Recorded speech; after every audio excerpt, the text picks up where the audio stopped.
এইভাবে দই পমফ্রেট বানিয়ে খান, আঙুল চেটে খাবেন। তো চলুন রেসিপিটা দেখে নেওয়া যাক।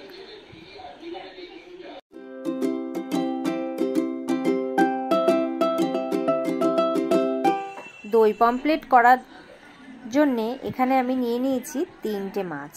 তো মাছগুলোকে এবার ভালো করে পরিষ্কার ঠান্ডা জল দিয়ে মাছগুলোকে ধুয়ে নেব। তো মাছগুলোকে ধুয়ে ফ্রেশ করে নিয়েছি, আর একদম এগুলোকে গরম জল দিয়ে একটু নুন দিয়ে রগড়ে ভালো করে মাছ ধুয়ে নিয়েছি। মাছ যত ভালো করে ধোয়া হয় তত মাছ পরিষ্কার হয়। তো এবার মাছটা রান্না করতে কি কি লাগছে সেটা দেখে নেব। তো আমি এখানে পমফ্রেট মাছটা রান্না করব বেগুন দিয়ে, তাই নিয়ে নিয়েছি বেগুন। আর যেহেতু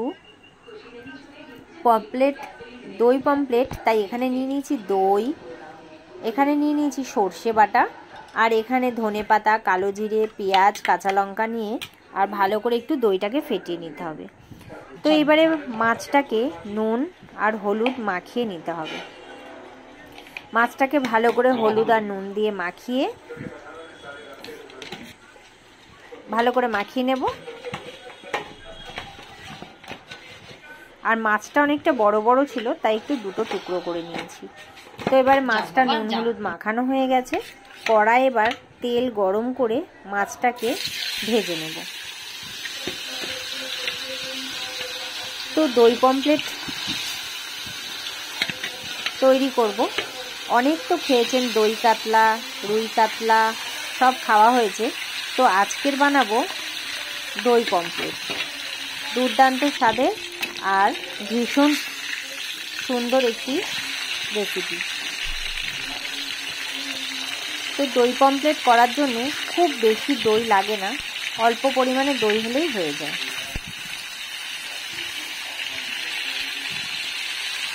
তো মাছগুলোকে এবার আমি আগে আগে ভেজে তুলে নেব। আর খুব বেশি কড়া করে মাছ ভাজতে হবে না। তো মাছগুলোকে আমি একে একে তুলে নিলাম ভেজে। আর এই মাছ ভাজা হয়ে গেলে আমি একটু এই বেগুনগুলোতে নুন হলুদ মাখিয়ে নিয়েছি, আর বেগুনগুলো ভেজে নেব। বেগুনগুলোকে ভেজে মাছের সাথে তুলে রাখবো।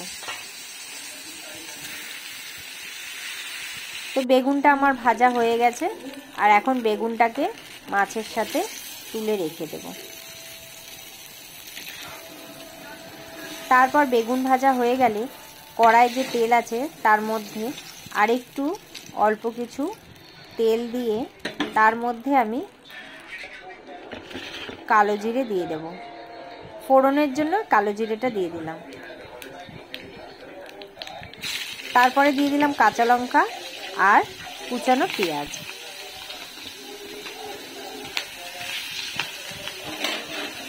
আর খুব বেশি মশলার দরকার হয় না, আর শরীরের পক্ষেও খুবই ভালো এই গরমে।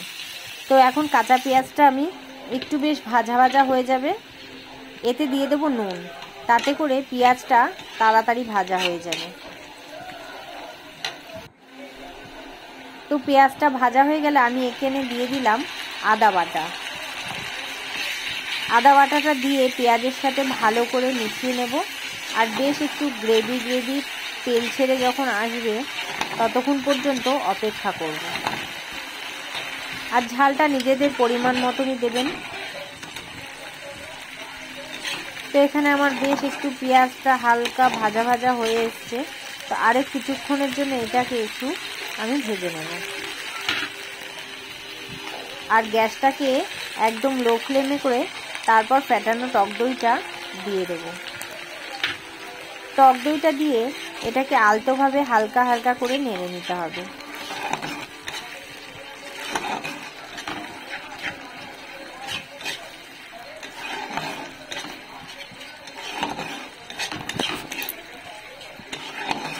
তারপর এটাকে নাড়তে নাড়তে বেশ সুন্দর একটা কালারও চলে আসবে, আর অনেকটা তেলও ছেড়ে দেবে, আর বেশ সুন্দর একটা সেন্টও আসে। তারপর এখানে এই যে সর্ষে বাটাটা রয়েছে তার মধ্যে আমি দিয়ে দেব হলুদ গুঁড়ো মিশিয়ে নিলাম। আর সর্ষের মধ্যেই কিন্তু থাকে ভূত, তাই সর্ষের খোসাটাকে অবশ্যই ছেঁকে নেবেন। সর্ষে বাটা হয়ে গেলে তারপর ছাঁকনিতে ছেঁকে নিলে সেটাই খাওয়ার পক্ষে ভালো। সর্ষের মধ্যেই ভূত থাকে কথায় বলে, তাই সর্ষেটা যদি আমরা ছেঁকে খাই তাহলে পেটের পক্ষে খুবই উপকারী। তাহলে কোনো খেলে অসুবিধা হবে না। তারপর এখানে আমি দিয়ে দিয়েছি স্বাদ মতন চিনি। চিনিটা দিতেই হবে, কারণ টক দইটা যেহেতু দিয়েছি, নুন টক ঝাল মিষ্টিটা ব্যালেন্স করতে হবে। চিনিটা দেওয়ার পরে এটাকে আমি কিছুক্ষণের জন্য ভালো করে বেশ গ্রেভি হয়ে যেতে আমি এখানে সর্ষে বাটাটা দিয়ে দিলাম। কাশ্মীরি গুঁড়ো লঙ্কাটা চাইলে আপনারা দিতেও পারেন, আমি এখানে দিলাম না। দিলে আলাদা একটা কালার আসবে, আর কিছুই না, কিন্তু আমি এখানে কাশ্মীরি লঙ্কাটা দিলাম না। তো এখানে দিয়ে দিলাম আমি সর্ষে বাটাটা। তারপর এটাকে কিছুক্ষণের জন্য এই যে ফুটতে দিলাম। এটা ফুটে উঠলে আমি এর মধ্যে একে একে মাছগুলোকে দিয়ে দেব। আর খুব তাড়াতাড়ি চটজলদি রান্নাটা হয়ে যায়। মাছগুলোকে একে একে দিয়ে দেব। আর মাছের সাথে আমি আস্তে আস্তে যে ভেজে রাখা বেগুনগুলো আছে সেটাকেও দিয়ে দেব।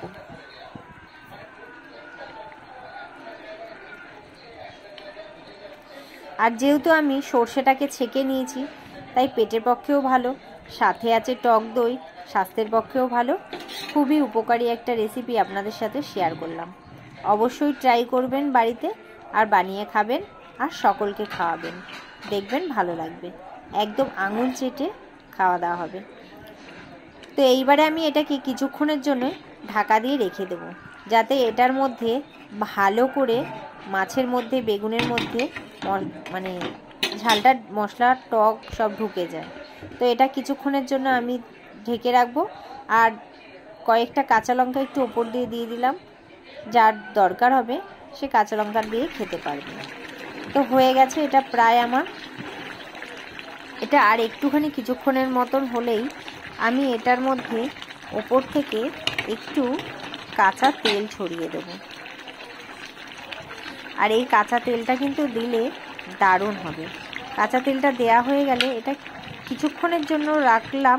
তারপরে আমি এতে ধনেপাতা কুচিটা দিয়ে দেব।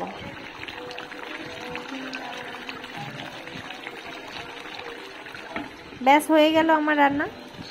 ঝটপট, কোনো ঝামেলা নেই, তাড়াতাড়ি ঝটপট বেগুন দিয়ে পমফ্রেট দই হয়ে গেল।